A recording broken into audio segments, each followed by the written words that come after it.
almost paid 10 times more for the exact same product, and my brain still wanted me to do it. And the weird part? I knew better. I'm the guy who reads reviews. I compare prices.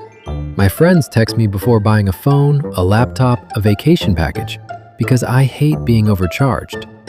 So when I found myself staring at two nearly identical investment funds, same assets, same manager, one fee 0.2%, the other 2%, and I felt this quiet pull toward the expensive one, I couldn't explain it. It just felt safer, more serious. I almost clicked buy. Then I stopped because I remembered an email from the university. They wanted volunteers for a taste study. They said it was about wine. That was the first lie. A few days later, I'm in a lab. A researcher puts 2 glasses of red wine in front of me. One card says $5, the other says $45. He says, "Take your time. Which one tastes better?" I sip the first, then the second. Easy. The second one, no question. It's smoother, more complex. You can really taste the quality. The researcher smiles, a little too calmly, and reaches under the counter. He lifts a single bottle. They're identical. I stare at him. No. Run it again. Let me see the bottle. He handed it to me. I turned it over. Same wine. Both glasses, same wine. But I tasted a difference. I wasn't lying. And I remember thinking, okay, I fooled myself. I embarrassed myself in a lab. Fine. But then the researcher showed me something I didn't expect. He pulled up a brain scan. When I believed the wine was $45, the part of my brain that processes pleasure lit up like a flare. I didn't just think it tasted better. My brain actually registered more pleasure.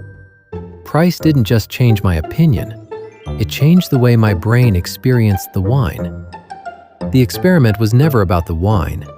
It was about the price. That number had become proof. Proof so powerful it changed the way I experienced the exact same wine.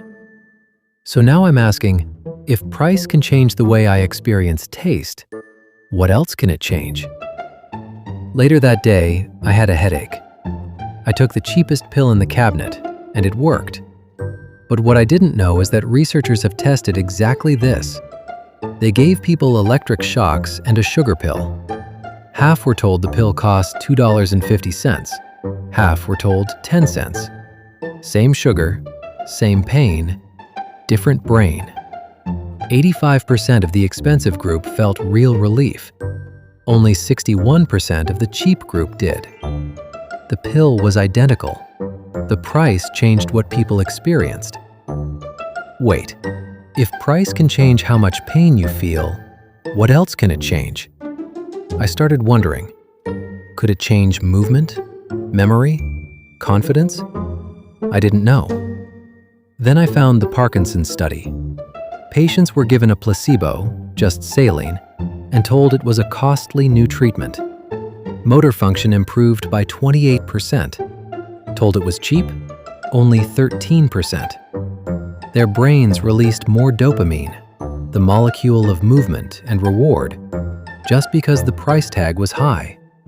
That number on the label triggered a real chemical change in the brain. It shouldn't have worked, but it did. Now, price wasn't just affecting taste, it was changing the body itself. That's when I started asking the really uncomfortable question.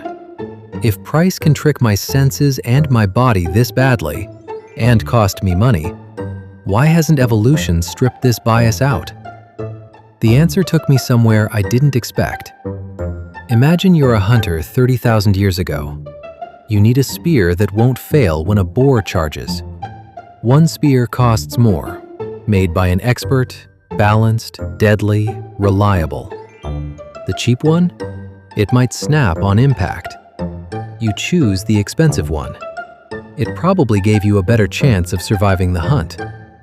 In that world, price wasn't a trick. It was a genuine signal of craftsmanship. Your brain learned, if it costs more, it likely is better. That learning kept your ancestors alive. And here's the part that messes with your head. That same learning is still running inside your brain right now. But the world changed.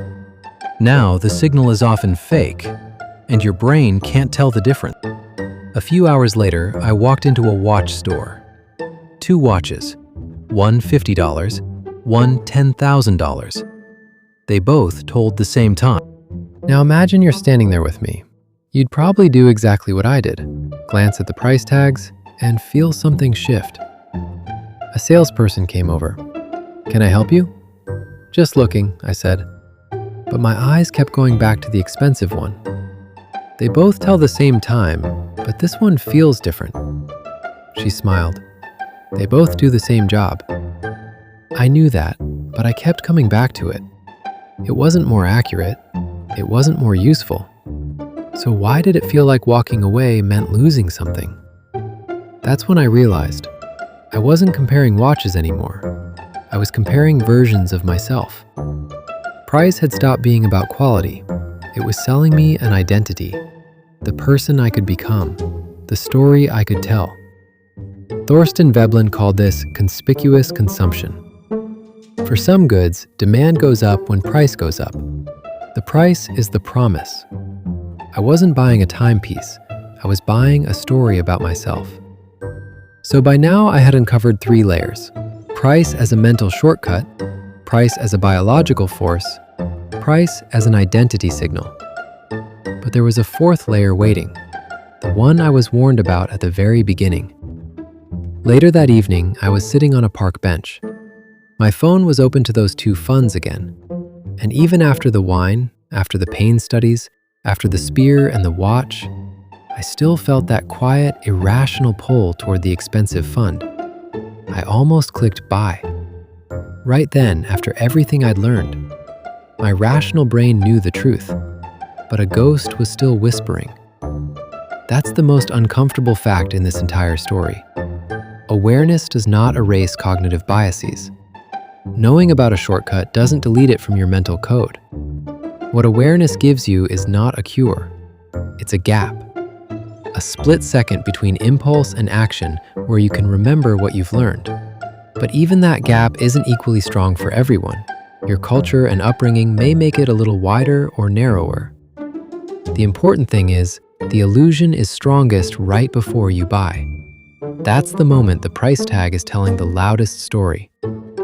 Tomorrow you'll see a price tag on a shirt, a fund, a pill, a watch, a financial advisor's brochure, and your brain will quietly treat that number as a signal of quality, a signal of safety, a signal of who you could become. You won't be able to stop that ancient program from starting. It's built into you. But you can learn to notice it in that split second before you reach for your wallet. You can ask yourself a single question. What is this price asking me to believe? And is it true? The next price tag you see won't just be selling a product. It'll be selling a version of you. And for a split second, you'll believe it. Until you stop and ask why. Price never changes the product. It changes the story your brain tells about it.